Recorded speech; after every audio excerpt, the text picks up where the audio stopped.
SSC 27 এবং 28 ব্যাচের কমার্সিয়ানরা, এই ভিডিওটা তোমাদের জন্য খুব খুব বেশি গুরুত্বপূর্ণ। কেন গুরুত্বপূর্ণ? কারণ হচ্ছে তোমাদের যে ঝুঁকি এবং অনিশ্চয়তা চ্যাপ্টারটা আছে, অর্থাৎ তোমাদের ফিনান্সের 5 নাম্বার অধ্যায়, এই অধ্যায়ে আসলে কি কি আছে সেটা আমরা সামারি হিসেবে এই অধ্যায়ে আমরা বর্ণনা করব এবং দেখব যে এখানে আসলে কোন কোন জায়গা থেকে সিকিউ আসে এবং এই চ্যাপ্টারে আসলে মূলত আছে কি, এটা কনসেপ্টটা কি, সেই কনসেপ্টটা আজকে ক্লিয়ার করার চেষ্টা করব খুবই অল্প সময়ের মধ্যে। এবং তোমরা যারা আসলে এই চ্যাপ্টার নিয়ে আসলে প্রবলেম ফেস করো, বুঝতে পারো না আসলে ঝুঁকি কত প্রকার এবং কি কি, এবং সেখানে আসলে কোন কোন জায়গা থেকে সিকিউ আসে, এমসিকিউ আসে, এই বিষয়টা আজকে চমৎকারভাবে আমরা শেষ করব। এবং সেটার জন্য তোমাদেরকে কি করতে হবে? মনোযোগ দিতে হবে ভিডিও শেষ পর্যন্ত। দেখো, আজকে আমাদের এই চ্যাপ্টারটা অর্থাৎ ঝুঁকি এবং অনিশ্চয়তা, যেটা আসলে তোমাদের ফিনান্সের কত নাম্বার চ্যাপ্টার? ফিনান্সে হচ্ছে তোমাদের 5 নাম্বার চ্যাপ্টার, অর্থাৎ ঝুঁকি এবং অনিশ্চয়তা। আমরা যদি ভাই একটু দেখি যে এই যে ঝুঁকি, এই ঝুঁকিকে মূলত দুই ভাগে ভাগ করা হয়েছে। কয় ভাগে? দুই ভাগে। একটা হচ্ছে ব্যবসায়িক দৃষ্টিকোণ থেকে, একটা হচ্ছে কি, একটা হচ্ছে ব্যবসায়িক দৃষ্টিকোণ থেকে, একটা হচ্ছে ব্যবসায়িক দৃষ্টিতে, হ্যাঁ, আর একটা হচ্ছে বিনিয়োগকারীর দৃষ্টিতে। কিসের দৃষ্টিতে? বিনিয়োগকারী। ওকে, ফাইন। একটা হচ্ছে ব্যবসায়িক দৃষ্টিতে আর একটা হচ্ছে বিনিয়োগকারীর দৃষ্টিতে। বোঝা গেল? ওকে, তাহলে এই যে ব্যবসায়িক দৃষ্টিতে কি, ব্যবসায়িক দৃষ্টিতে ভাইয়া আবার দুই রকম। ব্যবসায়িক দৃষ্টিতে আবার কয় রকম? দুই রকম। একটা হচ্ছে ব্যবসায়িক ঝুঁকি, একটা হচ্ছে কিসের ঝুঁকি?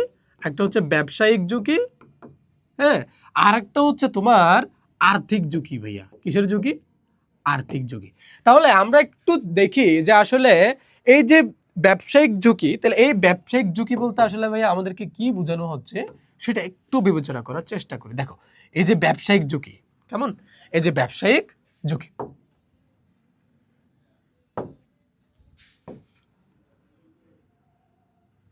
ব্যবসায়িক ঝুঁকি অর্থাৎ আমাদের আসলে দৈনন্দিন ব্যবসা প্রতিষ্ঠানে যে ব্যয়গুলো হয়, অর্থাৎ বেতন, মজুরি, কারেন্ট বিল, বিদ্যুৎ বিল, পানি বিল, গ্যাস বিল, অর্থাৎ এই ধরনের যে পরিচালন ব্যয়গুলো আছে, সেই পরিচালন ব্যয়গুলো মিটানোর যে অক্ষমতা, পরিচালন ব্যয় মিটানোর যে অক্ষমতা, সেটাকে মূলত আমরা কি বলি? আমরা বলি হচ্ছে যে ব্যবসায়িক ঝুঁকি। অর্থাৎ এখানে আসলে মনে রাখার একটাই বিষয়, সেটা হচ্ছে পরিচালন, হ্যাঁ, পরিচালন ব্যয়, হ্যাঁ, পরিচালন ব্যয় কি করা? পরিচালন ব্যয় মেটানোর যে অক্ষমতা, কি অক্ষমতা, কেমন? এটা হচ্ছে আমার জন্য কি, এটা হচ্ছে আমার ব্যবসায়িক ঝুঁকি। তাহলে এই আর্থিক ঝুঁকিটা কি ভাইয়া? আর্থিক ঝুঁকি কি, প্রশ্ন তো আসতে পারে, তাই না? আর্থিক ঝুঁকি হচ্ছে, ধরো ব্যবসা প্রতিষ্ঠানে আসলে ঋণ পরিশোধ করতে যে অক্ষমতা, ঋণের সুদ পরিশোধের যে অক্ষমতা, এটা কিরকম? ধরো আমরা হচ্ছে কারো কাছ থেকে হচ্ছে ঋণ নিলাম, কি নিলাম? ঋণ নিলাম। কত টাকা? ধরো 60 লাখ টাকা, 50 লাখ টাকা, 30 লাখ টাকা, এই ধরনের ঋণ নিলাম। এই যে ঋণ, এটা পরিশোধ করতে যে আমার যে অক্ষমতা তৈরি হয়, আমি যে পারি না ঋণ পরিশোধের যে আমার যে অক্ষমতা, সেই অক্ষমতাই হচ্ছে আমার জন্য এই আর্থিক ঝুঁকি। এক কথায় যে আমার যে ঋণকৃত টাকাটা আছে, সেই ঋণ পরিশোধে পরিশোধে কি অক্ষমতা। তাহলে আমরা কি দেখতে পেলাম? আমরা দেখতে পেলাম এই যে আমার কি আছে, পরিচালন ব্যয়, এই পরিচালন ব্যয় পরিশোধের অক্ষমতা, এটাকে আমরা বলি ব্যবসায়িক ঝুঁকি। আর ঋণ পরিশোধ বা ঋণের সুদ পরিশোধের অক্ষমতা যেটা, সেটাকে আমরা বলি আর্থিক ঝুঁকি। তাহলে ব্যবসায়িক ঝুঁকি এবং আর্থিক ঝুঁকি নিয়ে আমাদের আশা করি আর কোনো ধরনের প্রবলেম নাই। এবং এটাকে আমরা কি বলি? পুরোটাকে আমরা বলি হচ্ছে ব্যবসায়িক ঝুঁকি। কেমন? এরপরে ভাইয়া এটাকে আসলে আমাদের কি হলো? এটা হচ্ছে ব্যবসায়িক ঝুঁকি আমরা দেখতে পেলাম, আর্থিক ঝুঁকি আমরা দেখতে পেলাম। এরপরে আমাদের যে বিনিয়োগকারীর দৃষ্টিকোণ থেকে হচ্ছে দুই রকম। একটা হচ্ছে সুদ হারের ঝুঁকি, একটা হচ্ছে কি, একটা হচ্ছে সুদ হারের ঝুঁকি, আরেকটা হলো আমার, একটা হচ্ছে সুদ হারের ঝুঁকি, আরেকটা হলো আমার কি ভাইয়া? আরেকটা হলো তারল্য ঝুঁকি। কি ঝুঁকি? তারল্য ঝুঁকি। এবং তোমাদের মনে প্রশ্ন আসতে পারে যে সুদ হারের ঝুঁকি কি, তারল্য হারের ঝুঁকি কি, রাইট? সুদ হারের ঝুঁকি হচ্ছে, ধরো আমরা যখন বিনিয়োগকারীরা যখন কোনো জায়গায় আসলে বিনিয়োগ করে, যেমন বন্ড ক্রয় করে, তাই না, ডিবেঞ্চার ক্রয় করে এবং অন্য কোনো জায়গায় বিনিয়োগ করে, বিনিয়োগ করলে কি হয়? এই যে সুদের হার, যে টাকাটা আসলে দেয়, সেটা আবার ধরো 10% ধরছে, সেটা থেকে আবার 12% হইতে পারে, 9% হইতে পারে, 8% হইতে পারে। এই যে সুদের হার যেটা, এই হারের পরিবর্তন হলে কি হবে? আমার যে বিনিয়োগের মূল্যটা, সেটা কিন্তু ওঠানামা করতে পারে, তাই না? আমার আসলে লস হইতে পারে, লাভ হইতে পারে। এই যে সুদ হারের কারণে আমার বিনিয়োগের মূল্যের যে উঠানামা, সেই উঠানামাকে আমরা বলি হচ্ছে মূলত সুদ হারের ঝুঁকি। বুঝতে পারছো? তাহলে তারল্য ঝুঁকি কি? প্রশ্ন হইতে পারে তারল্য ঝুঁকি কি? ধরো আমি এক জায়গায় বিনিয়োগ করলাম, ধরো আমি বন্ডে বিনিয়োগ করলাম, ডিবেঞ্চারে বিনিয়োগ করলাম, যে কোনো জায়গায় বিনিয়োগ হইতে পারে।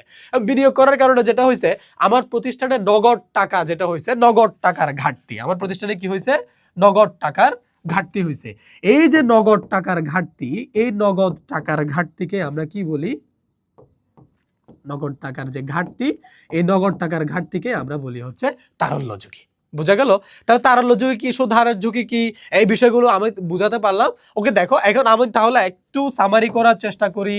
এই যে আমাদের যে ঝুঁকি, এই ঝুঁকিকে ভাইয়া দুই ভাগে ভাগ করছে। একটা হচ্ছে আমার ব্যবসায়িক দৃষ্টিতে, আর একটা হচ্ছে আমার হচ্ছে বিনিয়োগকারীর দৃষ্টিতে।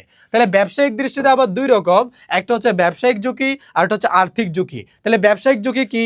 ব্যবসায়িক ঝুঁকি হচ্ছে পরিচালন ব্যয় মেটানোর যে অক্ষমতা, সেটাকে আমরা বলি ব্যবসায়িক ঝুঁকি। আর একটা হচ্ছে আর্থিক ঝুঁকি কি?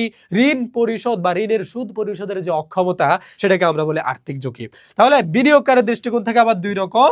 একটা হচ্ছে ভাইয়া আমার সুদ হারের ঝুঁকি, অর্থাৎ সুদের হারের পরিবর্তনের কারণে আমার যে বিনিয়োগের মূল্য উঠানামা করে, এটাকে আমরা বলি হচ্ছে সুদ হারের ঝুঁকি। আর তারল্য ঝুঁকি কি ভাইয়া? তারল্য ঝুঁকি হচ্ছে নগদ টাকা হাতে না থাকলে, অর্থাৎ আমাকে যে ঝুঁকির মধ্যে পড়তে হয়, অসুবিধার মধ্যে পড়তে হয়, সেটাকে আমরা বলি তারল্য ঝুঁকি।